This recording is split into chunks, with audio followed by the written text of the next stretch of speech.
for all my employers out there, business owners, CEOs, president, whatever you call yourself, right? You have to understand that your employees don't work for you. You work for your employees. If you take care of your employees will then take care of your customers. And if you take care of your customers, they will take care of your business, profit-wise.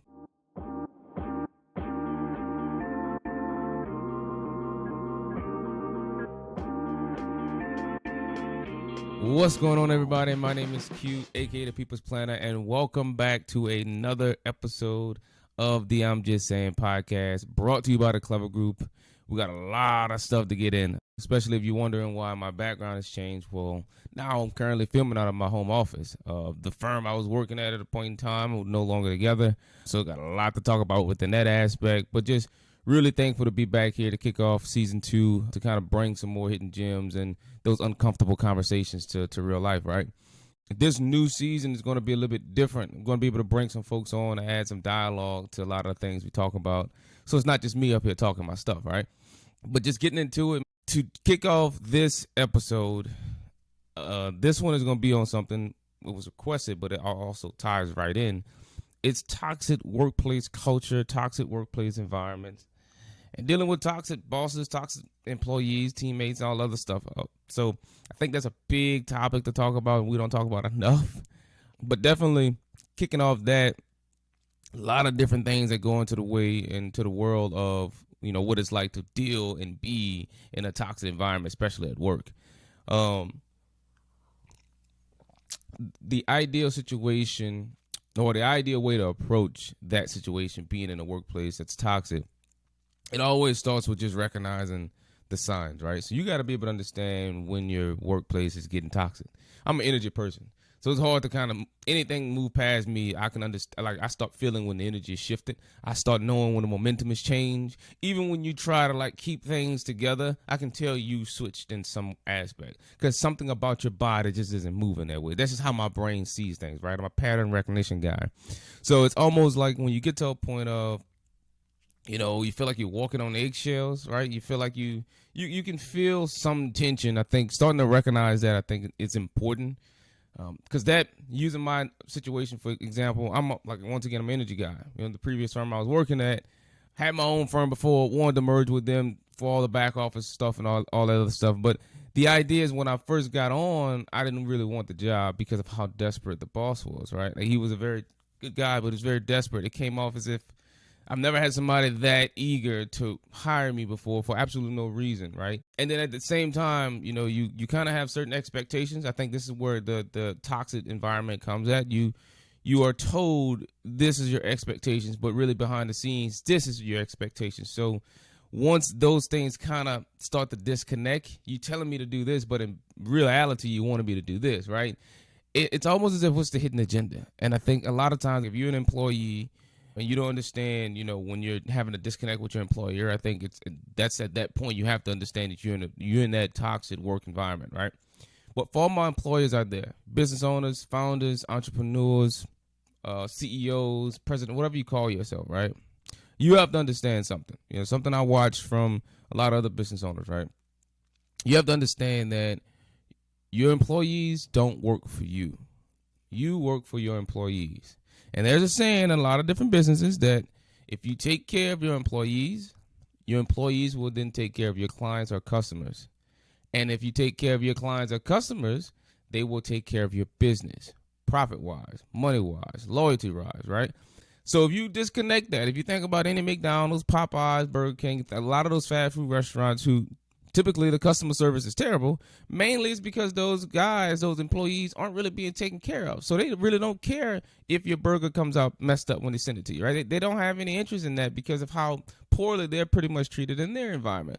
And if you don't take care of your employees, that's going to happen, right? But being able to communicate with them and understand who they are and support them is big. And not just support financially, right? Supporting them in just an aspect of like understanding who they are, understanding what they're trying to get to, understanding that their metrics and things that make them tick, things that excite them. You have to understand that, because if you start forcing folks to be and do things that's not them, then you are going to lose a lot of people, right? And that was the issue at the place I was. Think about it, man. Over 2 years, you lose 8 people in 2 years. I mean, and you fail to realize the common denominator here. But you have to understand when things are not going somewhere, you have to be able to press pause, right? And the folks that's in your corner, in your ear, you have to be able to, you got to weather out some of that, because sometimes they're giving you advice that's not really good. You know what I mean?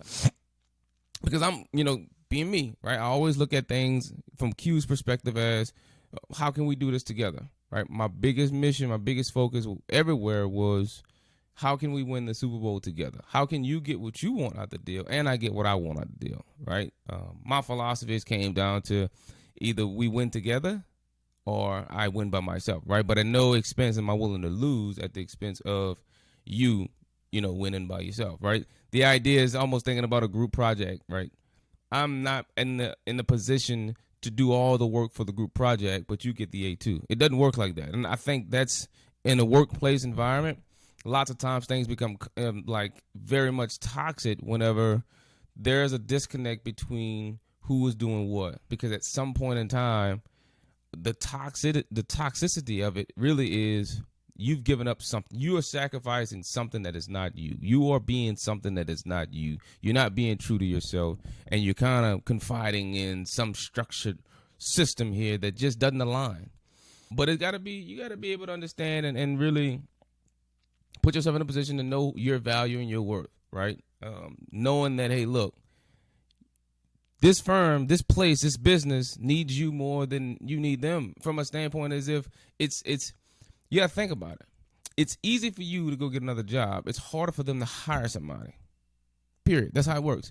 Because when you got to go in that method of figuring out that you are way more valuable than you think, because of how much time and cost it's going to take to hire somebody new and train somebody, put the job posting out there in general, have somebody get, come on and have to figure out this. It's going to be a lot. So it's easier to kind of take care of you as an employee versus just hiring you, but some employers just don't understand that. And I can tell you something too. The biggest thing is, especially in this generation, I believe, especially for our generation, we're not afraid of leaving your job. Like, man, all the things, and when you put yourself in a position to start talking about what happened 20 years ago and how 20 years ago you used to do this that way, it doesn't work. Some of the methods still do apply, and that's the thing. Some of them still do apply, but you have to modernize them to where it fits us. Because when you start forcing any of us to be and do things that are not us, we will leave. And we have no care about your business, because this is your place. It's not ours. It's your baby, right? But you have to understand that we try to meet each other in the same middle ground. And you got to be able to be aware that sometimes you are probably not right? So having a pride of like a business owner and not, you understand, man, the money is only so much you can get with just offering somebody a lot of money to stay, right? It doesn't work, right? Even your top employees. But when you go through it from both sides, from an employee standpoint, you have to be able to understand and recognize that sometimes you might be at fault too. So you got to do some pushback, right? You got to understand when it's wrong, when you got to address some things, when you got to be the person to say, all right, look, what am I not doing right? What I'm saying? Like, what am I not doing that I could be doing better? And or am I even a good fit to be here in the first place, right? You have to start to identify that, because when you start forcing yourself to stay just because you need some security, then you are going to definitely burn yourself out. Because workplace burnout is severe. Like, being able to start disconnecting from work, you're going to start seeing productivity drop. You're going to start seeing the level of interest drop. It's going to be hard for you to get out of bed to go. All of those things, take note whenever you're in a situation of trying to force yourself to stay. On the employer side, man, you just have to be more aware of the workplace burnout even happen. At the same time, you have to start meeting your employees where they are, I believe, right? I think it's important not to be a boss. If you become a boss in any situation, I think that's going to destroy everything. We need leaders. And if you can't be a leader, man, you have to hire somebody to be a leader, right? I think about sports teams, right? Jerry Jones has to hire a head coach to run the Dallas Cowboys, right? I think that's the idea behind like needing a leader, somebody that can be good at leading while you can be good at managing and directing and being the CEO or whatever it is behind the scenes. Because if you try to cross and do everything on your own, it's going to be destructive. But if you are in that environment, man, just being able to cope with it and deal with it by talking about it, expressing it, letting it be known what's happening, how you're feeling on both sides. Because if you don't talk about it, I think that's what, it starts to pile up inside you. And then that's when it becomes even more and more and more frustrating. And that's when you know, like I said, the energy starts to shift. You know, I'm just saying the idea behind all of it is you got to know when to let go, and it's fine. Because I was in that situation. Like I said, I'm that person that's the energy person. When things shifted, that conversation came up like, I can't be here.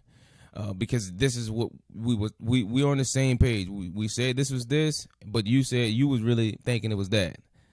I don't know where the disconnect came because I literally said this, and then you was thinking that. It just threw everything off. And in my world, the way I frame it is, you know, in 2 + 2 is 4. That's your way of getting the 4, right? But if I can't do 2 + 2, and I tell you literally I can't do 2 + 2, but I can do 1 + 3, we get to the same answer. But in your world, it's like, no, you're going to do 2 + 2 because this is how I've done it for the last 20 years of my life. This is what always worked for me. And it's like, well, that's fine.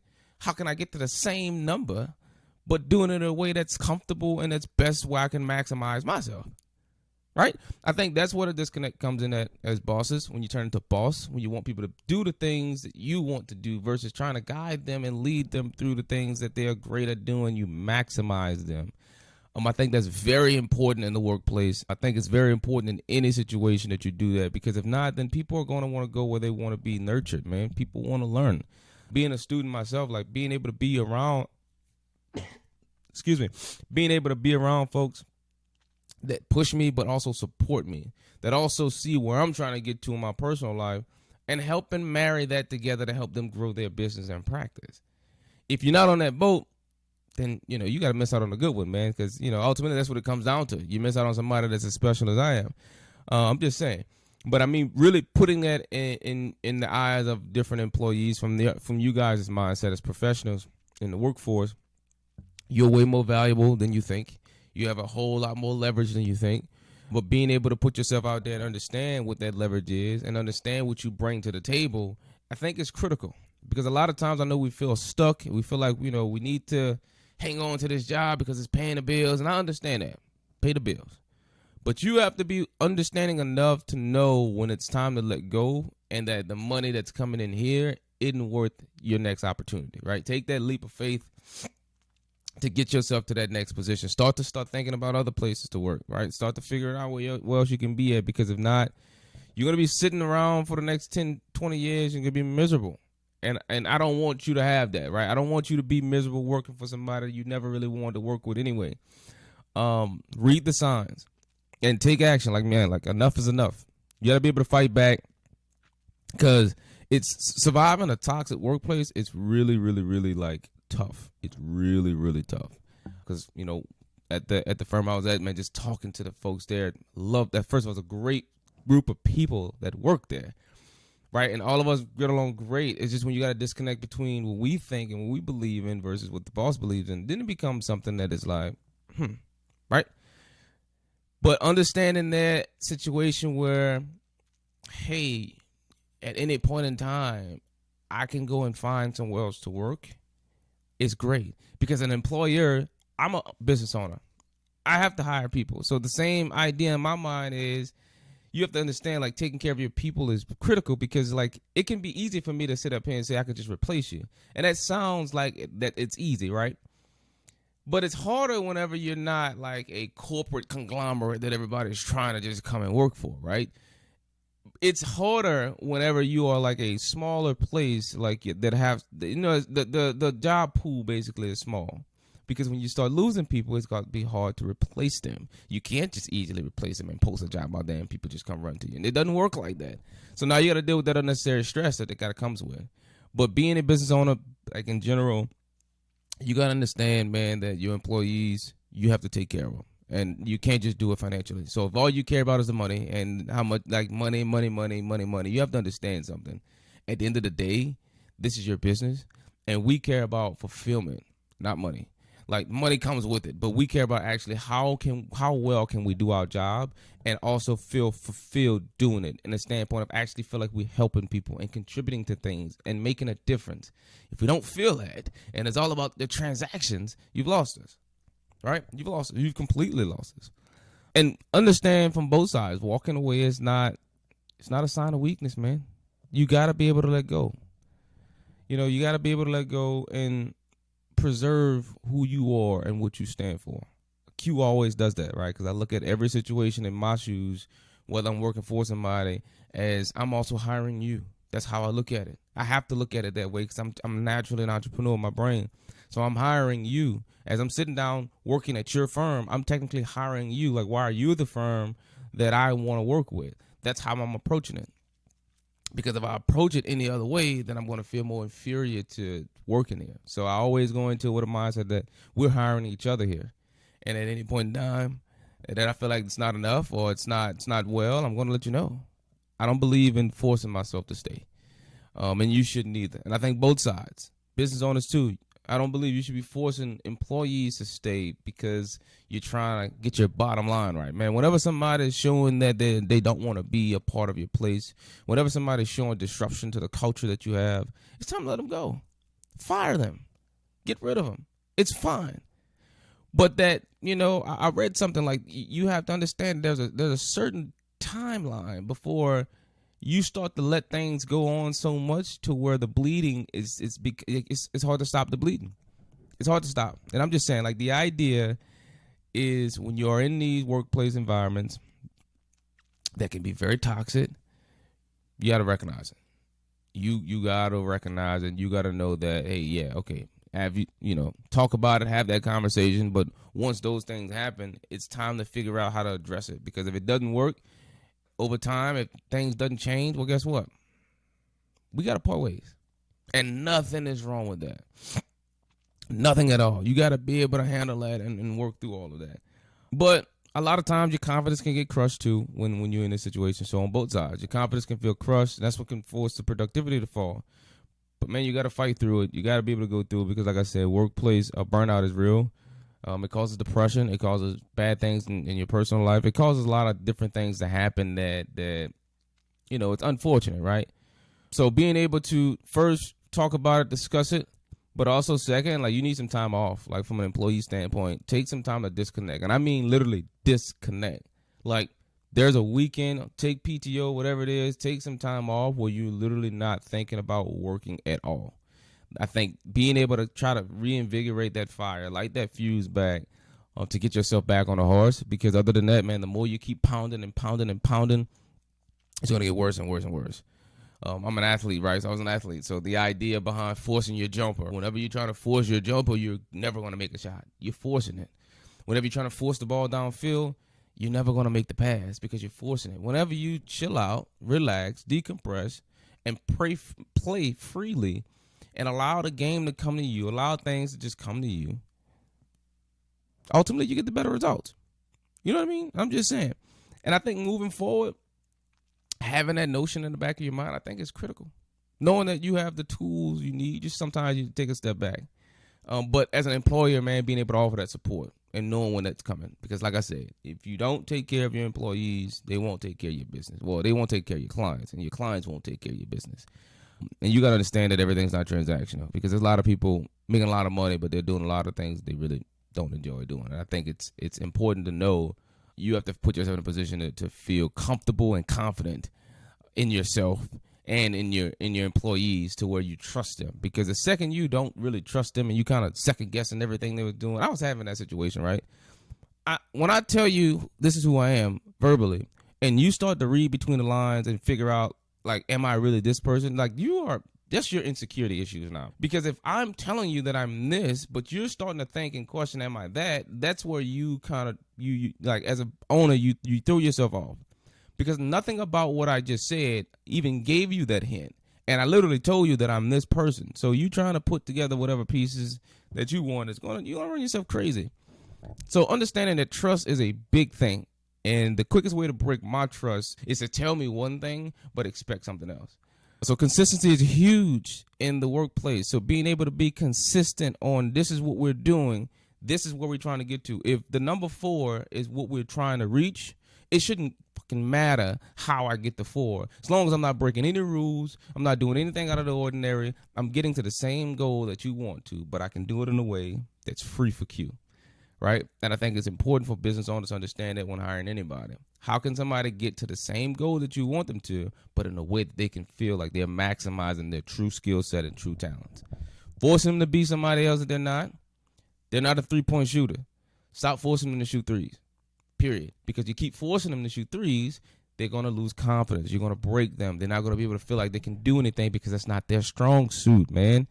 And understanding that's the case and being desperate to just hire people for money and stuff like that just because you want to grow and grow and grow and grow and grow, you got to stop. Because ultimately it comes down to start feeling like, it's like driving a car forward. You're trying to drive a car forward, but at the same time, you're trying to repair the tires on the car. And at the same time, you're trying to put tinted windows on the car, right? So you're trying to grow, you're trying to repair things, and you're trying to upgrade at once. You literally can't do it. It's impossible. You're going to burn everybody out, right? You're going to stress yourself out to death, right? You can't do that. And especially when you got people around you kind of giving you and letting you know that, hey, look, it's an issue. You have to understand and be aware that you are a problem, and it's okay. Jesus, it's okay. But I do think a lot of times my situation is prevalent in a lot of people's stories, right? You have a lot of business owners that just going and going and going. They want money, revenue. But you forget the more you're pounding, the less that they are even enjoying this. You know what I mean? So being able to understand that from both sides, I think is critical. Because workplace, once it gets toxic, man, that can destroy a lot of relationships. A lot. Trust me, I know. But being able to be aware of it, man, and then call it out and say it is what it is. And you got to go through with it. But just an idea, man, for both sides to wrap up everything, really, once you understand it, you recognize the signs, being able to talk about it, being able to figure out ways to handle it and deal with it. And if at the end of the day, if nothing can change, well, you got to understand it's time to walk away. And nothing is wrong with that. No hard feelings at all. That's just the end of it. You know what I mean? I'm just saying. But in the meantime, that's all I got for this episode, man. I really appreciate being back here. We're going to add some more to these fun topics and fun conversations, around a lot of things that's very uncomfortable, right? I like uncomfort. But yes, going forward, man, be on the lookout as we're going to bring more content. Going to have more different opinions coming in here. Like, comment, subscribe, share, keep the brand going, keep the movement going, because I think this is going to be something huge very soon because, I'm a mastermind in a lot of different things. But in the meantime, man, once again, I really appreciate y'all and stay tuned for the next episodes coming on. You know how the motto goes. Always be clever. I'm out.